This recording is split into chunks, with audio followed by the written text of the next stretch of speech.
Assalamualaikum warahmatullahi wabarakatuh. Kami dari kelompok 8 akan mempresentasikan materi kami yang berjudul Pajak Bumi dan Bangunan dengan dosen pengampu Bu Ayu Febri Puspitasari, MAB. Nama anggota kelompok kami yang pertama Elvi Faizatul Jannah dengan NIM 12640220295. Yang kedua Vera Dia Ayuning Tias dengan NIM 1264022020101.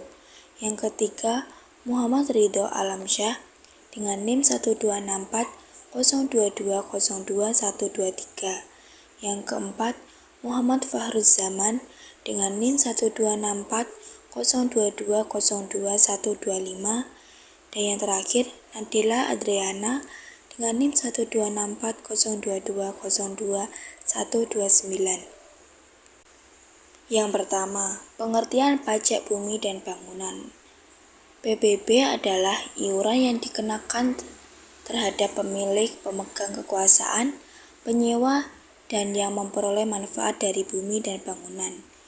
Berdasarkan Undang-Undang Nomor 28 Tahun 2009 tentang pajak daerah dan retribusi daerah yang baru, bahwa selama ini PBB merupakan pajak pusat, namun hampir seluruh penerimaannya diserahkan kepada daerah. Asas pajak bumi dan bangunan. Yang pertama, memberikan kemudahan dan kesederhanaan. Yang kedua, adanya kepastian hukum. Yang ketiga, mudah dimengerti dan adil. Yang keempat, menghindari pajak berganda. Selanjutnya ada objek pajak. Objek pajak adalah bumi dan bangunan. Dengan melihat faktor, letak, peruntukan, pemanfaatan, dan kondisi lingkungan, dan lain-lain. Pengecualian objek pajak PBB yang dikenakan pajak bumi dan bangunan adalah objek pajak yang digunakan untuk melayani kepentingan umum dan tidak untuk mencari keuntungan. Lalu digunakan untuk kuburan, peninggalan berbekala atau sejenis dengan itu. Yang ketiga, hutan lindung, hutan suaka alam, hutan wisata, taman nasional, tanah pengembalaan yang dikuasai oleh desa, dan tanah negara yang belum dibebani suatu hak. Lalu digunakan oleh perwakilan diplomatik, konsulat berdasarkan asas perlakuan timbal balik, dan yang terakhir digunakan oleh badan atau perwakilan organisasi internasional yang diperlukan oleh Menteri Keuangan. Tarif pajak. Berdasarkan pasal 41 Undang-Undang Nomor 1 Tahun 2022, tarif pajak bumi dan bangunan adalah maksimal sebesar 0,5%. Sebelum Undang-Undang HKPD ini terbit, tarif pajak bumi dan bangunan adalah berkisar antara 0,1% hingga 0,3%. Dilihat pada diagram di bawah ini, bahwa 0,1% dikenakan pada NJOP di bawah dan sampai 1 miliar. Lalu 0,2% dikenakan pada NJOP di atas 1 miliar sampai 2 miliar. Lalu yang terakhir 0,3% dikenakan pada NJOP di atas 2 miliar. Lalu selanjutnya adalah dasar pengenaan pajak bumi dan bangunan. Dasar hukum pemungutan pajak bumi dan bangunan berdasarkan Undang-Undang Nomor 12 Tahun 1985 yang diubah dengan Undang-Undang Nomor 12 Tahun 1994 tentang pajak bumi dan bangunan. Untuk dasar pengenaan pajak berdasarkan pasal 6 Undang-Undang Nomor 12 Tahun 1985 dan pasal 7 Undang-Undang Nomor 12 Tahun 1985. Nilai jual objek pajak kena dan tidak kena pajak. Berdasarkan yang diketahui, nilai jual kena pajak yaitu nilai jual yang dipakai dalam dasar perhitungan pajak, yaitu presentase tertentu berdasarkan nilai jual sebenarnya. Besaran angka NJKP ditetapkan serendah-rendahnya 20% dari nilai jual dan setinggi-tingginya 100% dari nilai jual.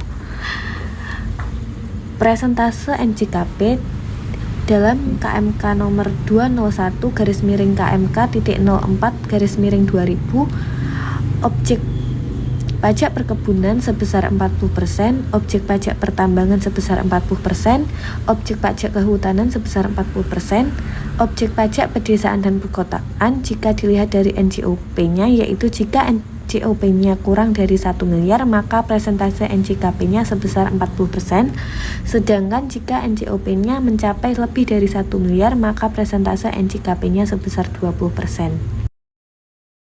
Presentase NJKP. Berdasarkan Undang-Undang Nomor 12 Tahun 1994, NJKP terbagi menjadi: yang pertama, objek perumahan, wajib pajak bumi dan bangunan perseorangan dengan NJOP objek PBB sama atau lebih besar dari 1 miliar.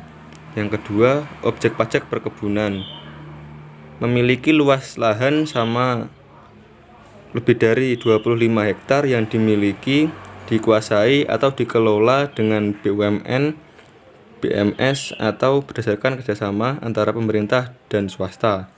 Yang ketiga, objek pajak kehutanan. Jika nilai objek pajak lebih dari 1 miliar, maka persentase NJKP-nya 40%. Jika nilai objek pajak yang dihasilkan kurang dari 1 miliar, maka persentase yang terlihat pada NJKP-nya adalah 20%. Nilai jual objek pajak tidak kena pajak atau NJOPTKP. NJOPTKP PBB, pedesaan dan perkotaan merupakan objek pajak yang biasanya berguna untuk menjalankan kepentingan umum. Kepentingan umum tersebut seperti melayani masyarakat di bidang ibadah, sosial, kesehatan, pendidikan, dan kebudayaan nasional yang tidak akan memberikan keuntungan berupa uang.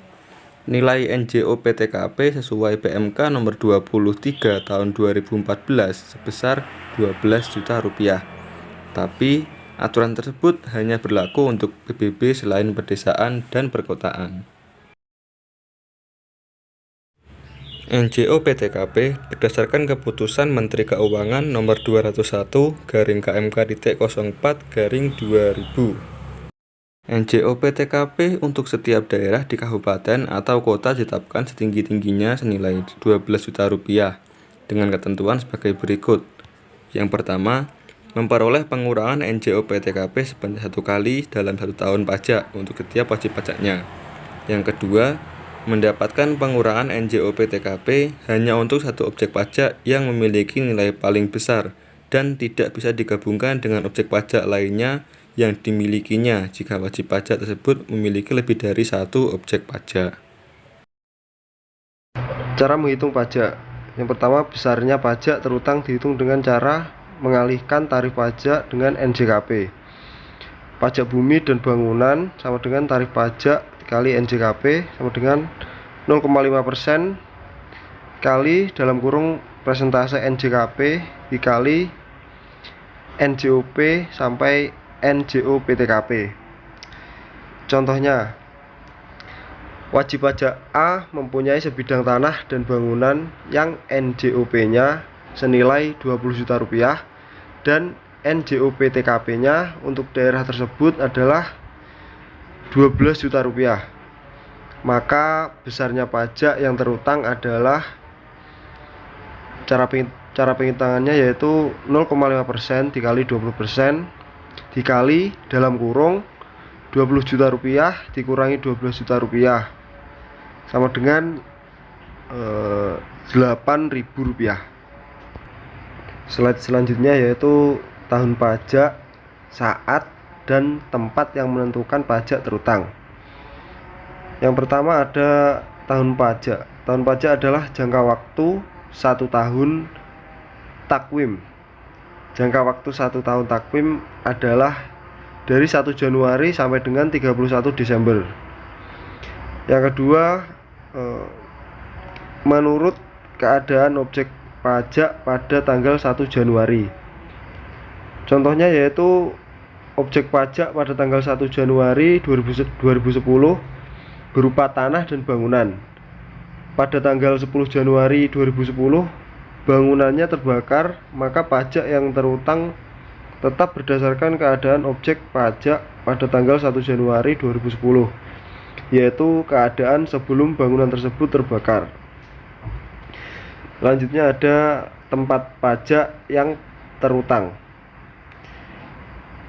Yang pertama untuk daerah Jakarta di wilayah daerah khusus ibu kota Jakarta. Yang kedua untuk daerah lainnya di wilayah kabupaten atau kota. Terus tempat pajak yang terutang untuk Batam di wilayah Provinsi Riau. Selanjutnya adalah tata cara pembayaran dan penagihan. Yang pertama, pajak yang terutang berdasarkan SPPT harus dilunasi selambat-lambatnya 6 bulan sejak tanggal diterimanya SPPT oleh wajib pajak. Yang kedua, pajak yang terutang berdasarkan SKP harus dilunasi selambat-lambatnya 1 bulan sejak tanggal diterimanya SKP oleh wajib pajak. Yang ketiga, pajak yang terutang yang pada saat jatuh tempo pembayaran tidak dibayar atau kurang dibayar dikenakan denda administrasi sebesar 2%.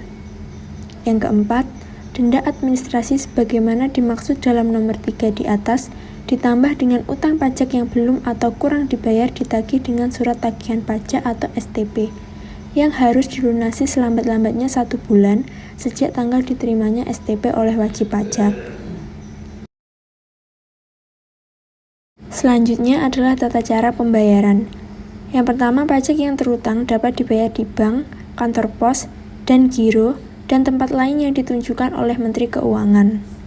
Yang kedua, tata cara pembayaran dan penagihan pajak diatur oleh Menteri Keuangan. Yang ketiga, surat pemberitahuan pajak terutang atau SPPT, surat ketetapan pajak, dan surat tagihan pajak atau STP merupakan dasar penagihan pajak.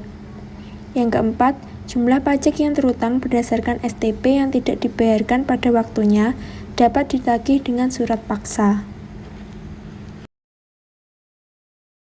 Sekian presentasi dari kelompok kami. Terima kasih sudah menyimak dari awal hingga akhir. Jika ada kurang lebihnya kami mohon maaf. Wassalamualaikum warahmatullahi wabarakatuh.